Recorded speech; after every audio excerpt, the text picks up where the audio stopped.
Halo Sobat Entrepreneur, selamat datang kembali di channel YouTube saya. Pada kesempatan kali ini, saya akan membuat video untuk membahas saham-saham yang mungkin bisa teman-teman jadikan referensi untuk teman-teman tradingkan dalam beberapa hari ke depan. Oke, kita akan langsung saja. Nah, seperti yang teman-teman ketahui, saham-saham yang bergerak di perdagangan hari ini adalah saham-saham masih berada di sektor energi. Dan seperti yang teman-teman ketahui, saham-saham seperti Antam, Inco dan juga Tins itu merupakan saham-saham yang naiknya sangat signifikan. Jadi seperti Antam di perdagangan hari ini, teman-teman dapat perhatikan naiknya itu 15,10% di level harga 2820. Nah, sebenarnya Antam ini di jauh-jauh hari kita sudah beberapa kali tektok-tektok masuk dari bawah, bahkan di sini kita masuk dan sekarang dia sudah running terlalu tinggi yang dimana naiknya sangat signifikan yang juga didukung dengan harga komoditinya naik sangat signifikan di perdagangan hari ini, teman-teman. Jadi kalau teman-teman ikutin perkembangan berita, kalau teman-teman ikut perkembangan berita, nah untuk nikel sendiri, teman-teman perhatikan dalam satu hari dia naiknya 36%. Tadi sempat 50%. Kalau teman-teman perhatikan dia sempat naik 50%. Nah, sorry 43%, 44% teman-teman. Jadi itu merupakan kenaikan yang tertinggi untuk saham nikel ini gitu. Jadi ketika harga komoditinya naik dengan sangat signifikan seperti ini, jadi wajar apabila saham-saham seperti Antam, Inco dan juga Tins atau saham-saham yang bergerak di bidang nikel bergerak naiknya sangat signifikan. Jadi pertanyaannya adalah apakah kita bisa mencoba masuk di saham-saham yang bergerak di bidang komoditi termasuk nikel? Sebenarnya untuk area base price entry kita sudah bukan menjadi area base price lagi, tetapi kita masih bisa masuk. Kita masih bisa masuk, tetapi kita menggunakan metode yang berbeda yang dimana kita harus berani spekulasi atau bahasanya kita harus berani risk taker, teman-teman. Harus berani mengambil resiko. Karena apa? Kalau kita tidak berani ambil resiko, kalau kita tidak berani ambil resiko, hal terburuk yang kita dapatkan adalah kita kehilangan momentumnya. Ketika kita tidak berani mengambil resiko ketika harga-harga yang bergerak di bidang energi ini naik gitu. Jadi pastikan ketika teman-teman melihat harga komoditinya naik atau sektor energi ini sedang hype-nya, teman-teman harus berani menjadi seorang risk taker gitu. Teman-teman harus berani menjadi seorang risk taker. Yang penting risiko yang teman-teman persiapkan adalah risiko yang sudah teman-teman ukur gitu. Jangan nanti ketika teman-teman sudah siap untuk menerima resiko tetapi teman-teman menggunakan dana yang tidak terukur. Nah, terkadang itu yang menjadi kita tidak rela cut loss, teman-teman. Misalnya, ya kan, kita rela cut loss tuh sebesar 500.000. Kita rela cut loss 500.000 atau kurang lebih kita buat pembatasan risiko 5%, ya kan? Nah, tentu dana yang harus kita masukkan di situ adalah sebesar 10 juta. Itulah namanya kita menggunakan dana yang terukur gitu. Jadi jangan nanti teman-teman rela cut loss tuh sebesar 500.000 atau 5%. Tapi teman-teman dananya itu masuk all in, langsung masuk 50 juta. Nah, nanti ketika udah turun 5% dari 50 juta itu udah berapa, teman-teman? Sekitar 2,5 juta. Nah, disitulah yang terkadang kita tidak berani rela cut loss. Jadi pastikan ketika teman-teman trading, teman-teman harus gunakan dana yang terukur. Apalagi ketika kita melihat suatu momentumnya yang lagi kuat dan harganya sudah tidak di area base entry kita harus berani mengambil resiko. Mengambil resiko. Kenapa? Ketika kita tidak berani mengambil resiko, resiko terbesar yang kita terima adalah kita kehilangan momentumnya, gitu teman-teman. Jadi pastikan ketika teman-teman trading, teman-teman perhatikan metode apa yang teman-teman gunakan dan jalankan dengan kembali stop loss-nya, gitu teman-teman. Nah, kita kembali lagi dengan charting kita. Untuk yang pertama, saya ingin membahas komposit kita dulu. Saya ingin membahas komposit kita terlebih dahulu. Nah, secara overall indeks kita masih sehat. Overall indeks kita masih sehat dan seperti yang teman-teman ketahui juga, indeks yang berat Asia di perdagangan hari ini hancur lebur, teman-teman, hancur lebur. Jadi sebenarnya indeks kita sendiri tertolong oleh sektor energi. Jadi indeks kita masih tertolong sektor energi walaupun dia minus, ditutup minus. Setidaknya dia tidak turun terlalu signifikan. Nah, sebenarnya ini menjadi suatu positif untuk komposit kita. Kenapa? Ketika nanti hype energi ini selesai atau cycle energi ini selesai, nanti besar kemungkinan yang akan jalan kembali adalah sektor perbankan dan indeks kita akan tetap rally, teman-teman. Indeks kita akan tetap rally. Jadi walaupun kalau kita lihat nih, misalnya BBRI, ya kan, kita lihat BBRI di perdagangan hari ini dia ditutup minus 3,21%, yang dimana juga ini sebenarnya terdampak efek dari perperangan antara Rusia dan Ukraina. Jadi ya yang namanya sektor perbankan kenapa terdampak, seperti yang teman-teman ketahui, urat nadinya ekonomi negara itu adalah perbankan. Salah satunya seperti Indonesia itu perbankan besarnya, salah satu BCA dan BRI, teman-teman. Jadi suatu hal yang wajar ketika ada isu di luar sana yang cukup menghebohkan, sektor perbankan kita atau urat nadi ekonomi kita pasti akan terdampak efeknya gitu. Nah, apakah ini menjadi suatu yang berbahaya? Saya pribadi tidak menjadi suatu yang berbahaya melihatnya. Kenapa? Dia turun itu bukan karena kinerjanya menurun, teman-teman. Bukan, tapi karena memang terdampak dari suatu efek isu dari luar sana gitu. Jadi ya walaupun dia turun, tetap seperti yang kita katakan, BRI, BCA itu adalah urat nadinya perekonomian negara kita. Jadi tidak mungkin dia turun sampai ke bawah, tidak mungkin, apalagi sampai bangkrut, itu suatu hal yang mustahil. Jadi ketika dia turun gini seharusnya bisa menjadi momentum teman-teman untuk mengakumulasi saham-saham seperti BBRI dan BBCA, teman-teman gitu. Nah, kalau teman-teman lihat BBRI, dia masih turun. Jadi perhatikan aja, ini adalah area base dia, yang dimana base ini adalah menjadi area demand zone dia yang sebelumnya. Jadi besar kemungkinan ketika dia memasuki area ini dia akan masih tertahan, teman-teman. Oke, itu untuk BBRI. Kalau kita lihat BBCA, dia juga turun dengan meninggalkan gap. Teman-teman dapat perhatikan, ini dia turun dengan meninggalkan gap, teman-teman. Nah, teman-teman dapat perhatikan dia telah meninggalkan gap, ditutup minus 2,53% di level harga 7.700. Nah, apakah ada kesempatan untuk BBCA naik? Sebenarnya kalau teman-teman tanya seperti itu, mungkin untuk saham perbankan belum waktunya. Mungkin belum waktunya. Ingat, masih mungkin belum waktunya. Kenapa? Selagi yang namanya kerisuan antara Rusia dan Ukraina belum mereda, besar kemungkinan perbankan kita masih terdampak efeknya gitu. Jadi manfaatkan itu untuk teman-teman punya saham-sahamnya. Jangan nanti ketika sahamnya udah bergerak, teman-teman langsung bertanya, masih bisa masuk nggak Pak? Masih bisa masuk nggak Dek? Nah, itu bukan pertanyaan lagi, teman-teman. Jadi jangan nanti teman-teman ketika sahamnya seperti ini, teman-teman cuek gitu. Pas teman-teman ketika lihat suatu saham turun, masukkan ke watchlist, di mana sih area base entry-nya gitu. Ketika saham udah naik, ya udah, teman-teman jangan tanya lagi gitu. Jangan tanya masih bisa masuk nggak, jangan masih bisa masuk nggak. Itu udah bukan pertanyaan yang ingin saya jawab sebenarnya, teman-teman. Jadi pastikan ketika teman-teman saya buat video, teman-teman dapat mengerti dan masukkan ke watchlist teman-teman gitu. Masukkan ke watchlist teman-teman. Jadi jangan teman-teman harapkan saya yang selalu up to date. Tidak. Kenapa? Saya membagikan ini, sharing-sharing ini free. Tidak saya patokan biaya kepada teman-teman. Jadi apa yang saya sharing, saya harapkan teman-teman mengerti dan masukkan ke watchlist teman-teman. Oke? Jadi untuk BRI dan BCA mungkin masih terdampak efeknya, besar kemungkinan dia masih mau turun. Kemungkinan besar di area 7.600 itu adalah area yang bisa teman-teman manfaatkan untuk masuk di saham BCA ini gitu. Kalau apakah ditanya dalam waktu dekat dia akan kembali rally, kemungkinan besar kita melihat dulu perkembangan berita dari Rusia dan Ukraina, apakah dia akan ada mereda atau tidak. Karena seperti yang teman-teman ketahui, ada yang namanya orang tengah gitu. Orang tengahnya itu apa? Negara Israel. Jadi ya kita berharap aja nanti di suatu saat perperangan itu akan mereda. Tetapi ketika perperangan itu mereda, teman-teman jangan coba-coba masih perhatikan saham yang bergerak di bidang energi, sangat berisiko. Jadi ketika ada suatu isu yang teman-teman dapat ketahui, misalnya nih Rusia dan Ukraina rencana berdamai, ya kan? Yang dimana Rusia ini salah satu negara eksportir gas energi terbesar, teman-teman. Salah satu yang terbesar. Jadi takutnya ketika isu itu keluar, kita kembali harus melihat harga komoditinya seperti apa gitu, teman-teman.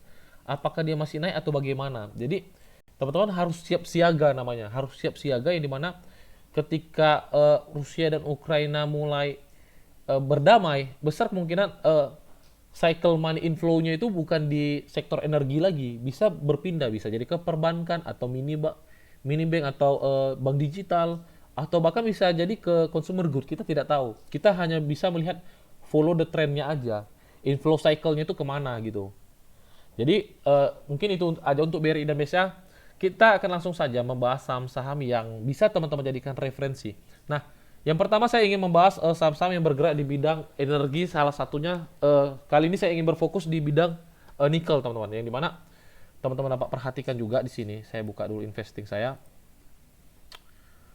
Investing. Nah, kalau teman-teman dapat perhatikan sebentar ya, commodity index. Kita lihat dulu commodity indexnya. Kalau teman-teman perhatikan di sini, mana dia? Nah, teman-teman dapat perhatikan, nikel masih mengalami kenaikan, teman-teman. Jadi di perdagangan hari ini, komoditi nikel tuh naiknya 40%, dia masih naik, teman-teman. Di jam 9.38 ini, teman-teman dapat perhatikan, dia masih naik gitu. Dia berada di posisi 40% kenaikannya. Jadi masih menarik untuk kita bisa pertimbangkan untuk melirik saham-saham yang bergerak di bidang nikel. Jadi kita akan melihat saham-saham apa aja yang bergerak di bidang nikel. Yang pertama tentu kita akan membahas saham yang terbesarnya dulu, yaitu Antam, teman-teman. Kita akan membahas dulu saham Antam ini. Nah, untuk Antam sendiri, teman-teman dapat perhatikan sebenarnya dia sudah mengenai area take profit kita. Dia udah naik sangat tinggi. Kita akan forecasting ulang untuk mencoba mencari kesempatan untuk masuk di saham yang bergerak di bidang nikel. Nah, untuk saham Antam sendiri, teman-teman dapat perhatikan di sini ada gap yang kemungkinan besar di perdagangan besok dia akan tutup. Dia akan tutup. Kita lihat ada range berapa persen untuk area ke situ. Ada sekitar 4,5%. Nah, teman-teman harus ketahui, ketika harga nikelnya naik dengan sangat signifikan seperti itu, teman-teman pasti nggak bisa harapkan, misalnya nih, teman-teman belum punya barangnya, ya kan? Teman-teman belum punya barangnya dan teman-teman ingin masuk di saham yang bergerak di bidang energi, termasuk sektor nikel ini, gitu. Jadi misalnya nih, harga kan sekarang close di 2820, ya kan? Harga close di harga 2820 dan teman-teman bertanya, saya ingin masuk nih di saham nikel, saham Antam ini.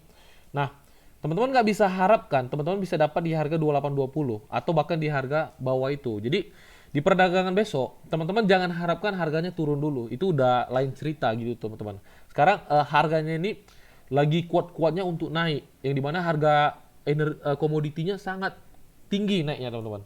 Jadi dipastikan teman-teman, besar kemungkinan teman-teman nggak akan dapat di harga 2820 di perdagangan besok. Besar kemungkinan. Nah, jadi metode yang akan kita gunakan di saham Antam ini atau saham-saham yang bergerak di bidang nikel nih, teman-teman harus perhatikan seperti ini. Seperti yang saya katakan di sebelumnya, saya katakan apa? Ketika di sini ini bukan adalah area base entry kita lagi. Teman-teman harus perhatikan, ini bukan area base entry kita lagi atau base price kita untuk masuk lagi. Jadi, terus apa yang harus kita lakukan ketika kita belum punya sahamnya ini, dan juga besar kemungkinan kita mempunyai forecast itu harganya akan tetap naik dan bahkan bisa signifikan gitu, ya kan? Nah, hal yang harus kita lakukan misalnya nih di 2820. Ingat, bagi teman-teman yang punya waktu luang, pastikan besok jam 9 tank teman-teman perhatikan harganya. Misalnya nih, saya mau masuk Antam nih, ya kan? Rupanya pas dia masuk dia langsung open gap, teman-teman. Open gap di 2950, misalnya gitu. Nah, seperti yang saya katakan, ingat, ini adalah metode risk taker, teman-teman. Spekulasi dan risk taker harus berani ambil risiko. Nah, misalnya nih, ya kan? Misalnya besok rupanya harga Antam dibuka 2900. Tentu ada open gap, ya kan, teman-teman? Tentu akan ada open gap. Nah, gitu. Jadi ketika ada open gap gini, teman-teman nggak bisa lagi menunggu dia untuk tutup gapnya. Kenapa? Besar kemungkinan dia akan didorong ke atas gitu. Jadi ketika di open market besok, teman-teman melihat nih, bidnya itu 2900 ya kan. Offernya itu 2910. Saya sarankan teman-teman langsung tangkap di 2910, langsung hajar kanan. Langsung hajar kanan. Tetapi ingat, teman-teman harus berani mengambil risiko. Misalnya, ya kan? Misalnya dia di harga 2900, ya kan? Teman-teman ambil di harga kanan di 2910, ya kan? Nah, teman-teman harus siapkan untuk cut loss. Nah, cut lossnya berapa?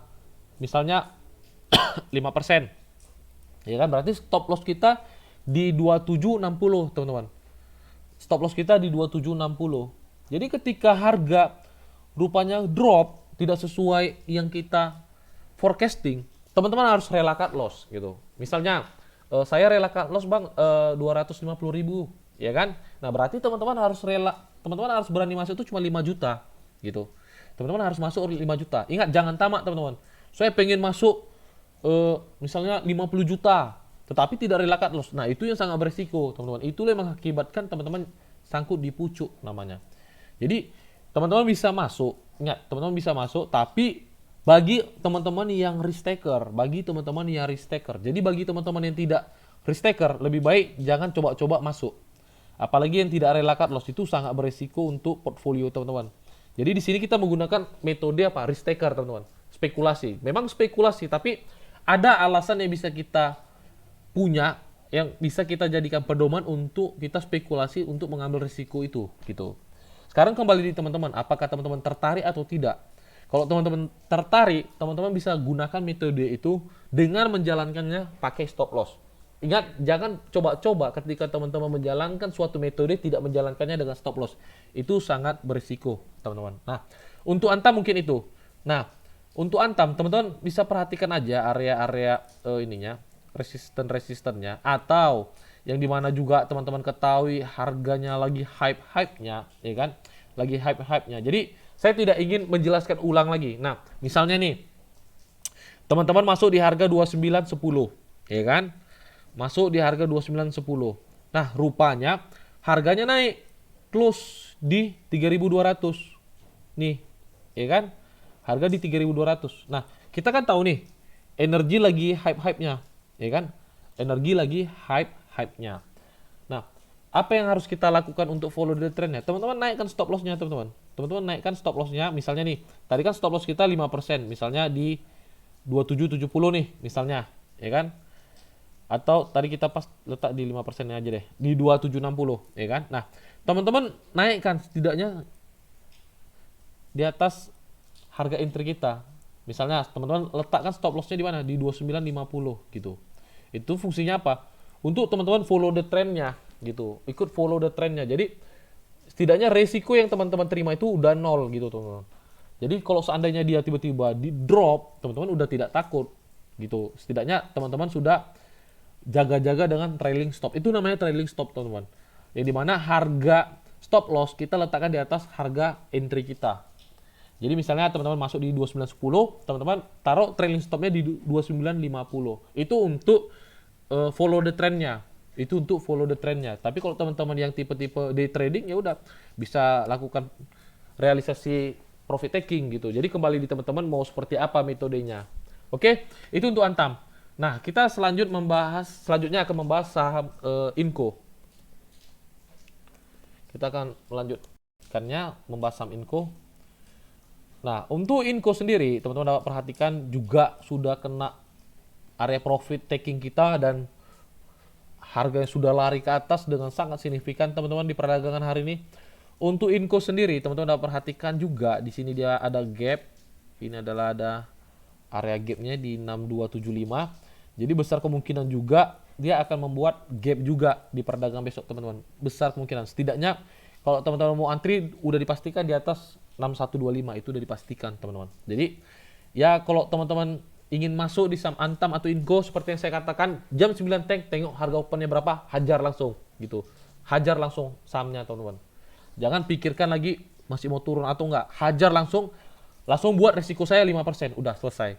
Misalnya teman-teman masuk 10 juta ya kan, resiko saya 500.000, udah selesai. Kalau seandainya rupanya harga drop udah kena area resiko kita 5% atau 500.000, udah teman-teman wajib lakukan namanya pembatasan resiko. Jadi yang namanya berdagang itu, yang namanya trader itu tidak jauh dari kerugian, teman-teman. Yang penting ketika teman-teman stop loss atau cut loss, teman-teman punya alasannya gitu. Teman-teman punya alasannya. Jangan teman-teman masuk nggak tahu reasonnya, nggak tahu di mana area stop loss-nya gitu, tidak tahu menjalankan metodenya seperti apa gitu, teman-teman. Jadi percayalah, ya seperti yang saya katakan, tidak ada trader yang tidak pernah cut loss, teman-teman.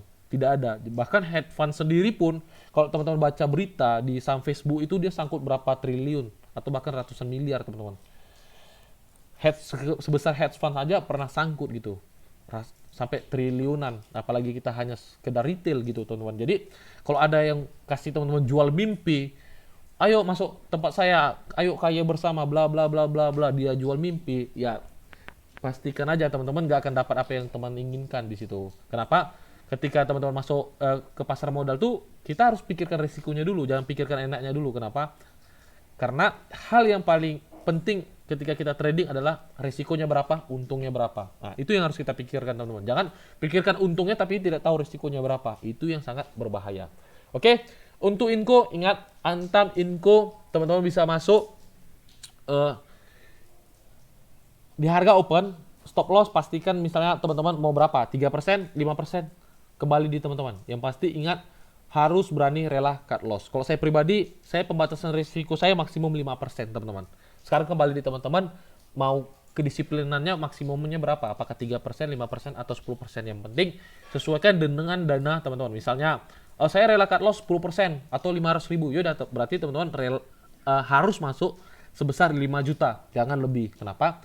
Itu resiko yang harus teman-teman siap terima. Tapi kalau seandainya saya rela loss 10% sebesar 500.000, tapi masuknya 20 juta, itu udah sudah lari money manajemennya teman-teman. Jadi yang paling penting itu teman-teman harus disiplin, konsisten. Itu adalah dua hal yang paling penting ketika kita trading. Gitu teman-teman. Oke, itu untuk teens untuk Inco, Antam kita lihat teens. Kita akan lihat saja, kita akan mereview di mana sih yang enak untuk masuknya gitu teman-teman. Nah, untuk teens juga kita sudah take profit. Dia di sini teman-teman dapat perhatikan dia telah break area resistennya. Teman-teman dapat perhatikan dia telah break area resistennya. Nah, untuk teens sangat menarik teman-teman, sangat menarik. Terlihat jelas stop lossnya hanya di bawah 1775. Jadi di harga open besok masih menarik teman-teman. Misalnya dia masih masuk di harga 1810, 1815, teman-teman bisa hajar kanan, cukup stop lossnya di bawah 1775, misalnya di 1750 atau 1755 gitu. Kita pastikan berapa persen di harga, misalnya harga opennya 1815 kita masuk. Hanya kecil teman-teman, cukup kecil di 1735 aja stop loss kita. Jadi misalnya besok teman-teman hajar kanan ya kan di 1815, misal harga open 1815, kita di 1815, 1820 aja deh. Kita coba kasih harga 1820, takutnya di 1815 kita nggak dapat. Nah, stop lossnya teman-teman taruh di sini 5% aja biar lebih enak. Nah, area stop loss kita di 1730. Untuk area TP satunya teman-teman dapat perhatikan 1:1 dulu. 1:1 dulu di sini. Kita dapat enggak? 1:1 untuk area TP1 di 1910. Sebentar ya, kita tandangkan seperti ini. Ini adalah area TP1 kita. Untuk TP2 nya teman-teman bisa letak di sini di 2000. Sebentar, kita adjust dulu di 2040. Ini adalah area TP2 kita. Tapi besok teman-teman jangan langsung TP, saran saya lebih baik. Tapi kembali di teman-teman sih, pengennya seperti apa gitu. Untuk TP terakhirnya teman-teman bisa letak di high-nya 2400 juga bisa gitu. Atau teman-teman bisa follow the trendnya gitu. Teman-teman bisa follow the trendnya, misalnya dia close di 2000 misalnya kan, ya udah teman-teman letakkan stop lossnya misalnya di 1910 gitu untuk follow the trendnya. Oke teman-teman, itu untuk teens, Inco, Antam. Selanjutnya kita akan melihat saham Harum. Kalau untuk Harum harganya sudah naik dengan gap yang sangat gede teman-teman. Ini saham yang bergerak di bidang nikel juga. Saya tadi coba cari informasinya. Nah untuk gap, jadi untuk Harum sendiri saya tidak saya pribadi tidak rekomendasikan ke teman-teman, termasuk di video ini. Kembali di teman-teman mau masuk atau tidak. Kenapa?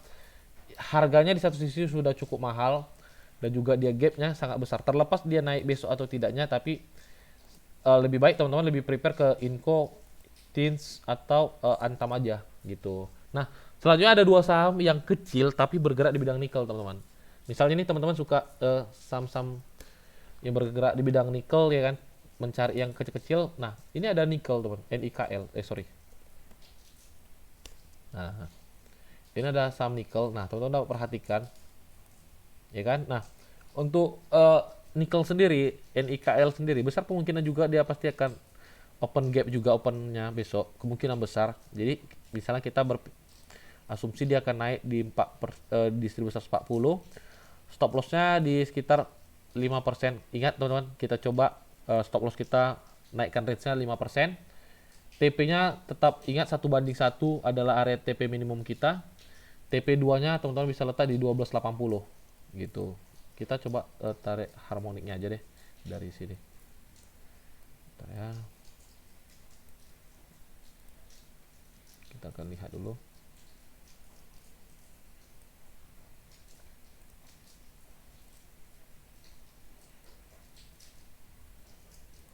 Nah, kalau teman-teman mau, dia bisa capai ke sini, teman-teman. Itu adalah area yang besar kemungkinan saham NIKL ini bisa akan capai gitu. Jadi kembali di teman-teman, apakah teman-teman tahan untuk pegang sahamnya dalam medium term atau tidak gitu, teman-teman. Besar kemungkinan sih saham-saham yang bergerak di bidang nikel akan coba open gap, besar kemungkinan. Jadi kembali di teman-teman, apakah teman-teman rela untuk melakukan metode apa namanya, risk taker atau tidak gitu. Jadi di video ini saya hanya ingin mengatakan coba ketika besok kita manfaatkan momentumnya, jangan lupa jaga-jaga dengan stop loss atau jalankan metodenya dengan stop loss untuk saham-saham yang bergerak di bidang nikel, teman-teman. Karena sahamnya ini lagi hype-nya sangat tinggi. Karena harga komoditinya ya seperti teman ketahui naiknya juga sangat signifikan. Nah, kita kembali di charting kita, teman-teman dapat perhatikan saham NICL ini adalah saham yang bergerak di bidang nikel juga, saham yang bergerak di bidang nikel juga. Teman-teman dapat perhatikan dia seperti membentuk pola double bottom. Ini adalah bottom 1, ya kan? Ini adalah bottom 1. Sebenarnya sih bukan double bottom ini, cuman ini seperti ibarat kaki jadi, teman-teman. Ini kaki 1, kaki 2 seperti tumpuannya. Ini adalah area resistennya, teman-teman dapat perhatikan. Ini adalah area resistennya. Di area 89 adalah area resistennya. Kita lihat ada berapa persennya untuk situ. Ada sekitar 8%. Nah, untuk saham NICL sendiri, teman-teman dapat perhatikan ini adalah saham yang masih sangat kecil harganya, masih bisa dibilang saham lapis 3, saham lapis 3. Jadi teman-teman dapat perhatikan area resisten dia adalah di 89. Nah, kalau teman-teman ingin coba masuk di saham NIKL ini, teman-teman bisa lakukan. Nah, dia besar kemungkinan juga akan ikut harganya, di mana harga komoditasnya juga naik. Besar kemungkinan harga saham ini digoreng juga sih, besar kemungkinan gitu. Jadi kembali di teman-teman, apakah teman-teman selera untuk masuk di saham NICL ini atau tidak gitu, teman-teman. Secara price action sih masih oke, masih worth it untuk teman-teman coba pertimbangkan masuk di saham NICL ini. Yang penting ingat ketika teman-teman menjalankan metodenya, ya jalankan dengan stop loss gitu, teman-teman.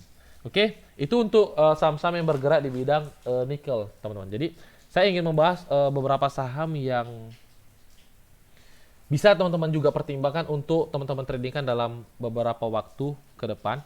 Yang pertama, saya ingin membahas saham Telkom. Nah, untuk Telkom sendiri, teman-teman dapat perhatikan di perdagangan hari ini asing masih net buy. Dan di beberapa waktu lalu juga saya sudah rekomendasikan saham ini di level harga 4340, teman-teman. Saya sudah rekomendasikan saham ini di level harga 4340 pada waktu kemarin. Nah, kalau teman-teman masuk di video saya kemarin, teman-teman sudah running itu sekitar 4%. Nah, kalau sekarang teman-teman bertanya apakah masih bisa masuk di saham Telkom ini? Saya lihat secara pribadi masih bisa, teman-teman. Saya pribadi katakan masih bisa masuk. Nah, untuk teman-teman yang udah masuk di harga 4340 tuh, teman-teman bisa letakkan stop lossnya di BEP kan. Teman-teman bisa letakkan BEP. Nah, stop lossnya kita cukup di harga entry kita sebelumnya di 4340 gitu. Untuk TP-nya, TP1 teman-teman bisa letak di 4780. Itu adalah TP1 kita. TP2-nya teman-teman bisa letak di 5020 gitu. Nah, untuk Telkom sendiri masih oke. Secara price action dia masih sangat bagus, dan secara akumulasi asing masih juga melakukan net buy di saham Telkom ini gitu. Sekarang kembali di teman-teman, apakah teman-teman tertarik untuk masuk saham Telkom ini atau tidak? Karena secara isu ya teman-teman bisa baca sendiri, isunya juga masih positif untuk saham Telkom ini, dan secara akumulasi asing juga masih mengakumulasi, dan secara price action price movementnya masih sangat-sangat bagus, teman-teman. Oke, itu untuk Telkom. Nah, selanjutnya saya ingin membahas saham PTBA. Nah, untuk saham PTBA ini adalah saham yang bergerak di bidang batu bara. Nanti kita akan update harga batu bara per hari ini seperti apa. Nah, untuk batu bara sendiri teman-teman dapat perhatikan seperti ini PTBA. Dia di perdagangan hari ini ditutup plus 2,26%. Dia sempat open yaitu di Sebentar ya, dia sempat open di sini 3.600 dia harga opennya, dan dia sempat naik ke level harga 3760 teman-teman, sempat naik sekitar 4%-an. Nah, untuk PTBA sendiri di perdagangan kemarin saya sudah katakan beli di level harga 3540, dan area stop loss kita di 3380. Dan teman-teman juga dapat ketahui laporan keuangannya juga dia sudah rilis, yang dimana dia mendapatkan laba terbesar sepanjang sejarah perusahaan itu terbentuk. Ingat, dia telah merilis laporan keuangannya yang dimana dia mendapatkan laba terbesar sepanjang sejarah perusahaannya terbentuk, teman-teman. Jadi kalau untuk PTBA sendiri, saya secara pribadi masih optimis. Besar kemungkinan dia akan menuju area tidaknya 4.300 secara medium termnya. Nanti untuk update-nya saya akan update di channel Telegram kita. Jadi bagi teman-teman yang belum bergabung, teman-teman dapat bergabung di situ, nanti kita akan sharing bareng-bareng gitu. Nah, untuk PTBA sendiri saya masih merekomendasikan beli, masih oke secara price action dan secara news harga komoditinya juga masih oke. Kembali di teman-teman, apakah teman-teman tertarik untuk masuk PTBA ini atau tidak. Nah, kalau untuk Adro sendiri harganya sudah running, teman-teman. Jadi saya pribadi tidak ingin mengejarnya lagi. Kita sudah take profit di level harga 3.040 kemarin, dan ya itu udah cukup baik. Kita sudah take profit dengan sangat optimal. Terlepas dia masih mau naik atau tidak, ya udah itu rezeki orang lain, teman-teman. Saya pribadi tidak ingin mengejarnya. Kembali di teman-teman, apakah teman-teman ingin mengejarnya atau tidak gitu. Nah, kalau untuk ADMR sendiri kita lihat. Kalau untuk ADMR sendiri teman-teman dapat perhatikan, kalau dia mencoba retest di 1.600, teman-teman bisa coba spekulasi masuk. Teman-teman bisa coba spekulasi masuk. Jaga-jaga stop lossnya 3% dari harga 1.600, teman-teman. Jadi misalnya dia masih didorong ke bawah, teman-teman minus 3-5%, ya udah keluar aja dulu gitu. Kita coba follow the trendnya gitu. Kalau untuk area base entry kita di 1.600 gitu. Ada range dia turun tuh sekitar berapa persen ya? Sekitar 4. Oh, terlalu gede 5% ya. Terlalu gede, kita lihat dulu. Nah, kalau teman-teman mau, teman-teman bisa coba masuknya begini aja. Di harga open besok masuk, stop lossnya di bawah 1.600 gitu. Misalnya di 1.680 atau 1.575 itu adalah range stop loss kita, karena dia masih terlalu range gede untuk turun ke bawah. Tapi kalau seandainya besok di open perdagangan dia masih dikasih turun, ya jauh lebih bagus gitu, teman-teman. Oke, itu untuk Adro dan ADMR. Nah, selanjutnya saya ingin membahas saham ASI.